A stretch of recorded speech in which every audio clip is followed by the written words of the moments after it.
खराताती और गुळुगुळी रे लोक छटपट हेउथिबा खबर विभिन्न गणमाध्यम रे प्रसारण परे गंजाम जिला बुगुड़ा एनएसी रो निद भांगी।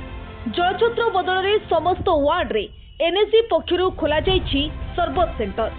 पुणी समस्त सेंटर गुड़िकरे बुगुड़ा एनएसी रो कार्यनिर्वाही अधिकारी विभूति भूषण बेहरा और एनएसी अध्यक्ष चित्रसेन प्रधान निजे उपस्थित रही लोकंकु सरबत बंटन करुथिबा देखिबाकु मिलिछि। प्रति वर्ष माटी हांडी रे पानी रखी जलछत्र खोली लोकंकु खरा समय रे पीबाकु दिया जाउथला। वर्तमान समय रे खराताती बढ़ी चलीथिले मध्य प्रशासन पक्षरु सेभली व्यवस्था करा जाय नाही। बाटोई तथा श्रमिक माने पानी टोपाए पीबा पई 12 दुकान बुलिबाकु पड़ुथिबा बेले लोकंको डहळ विकळ देखि बारंबार खबर प्रसारण करा जायथिला।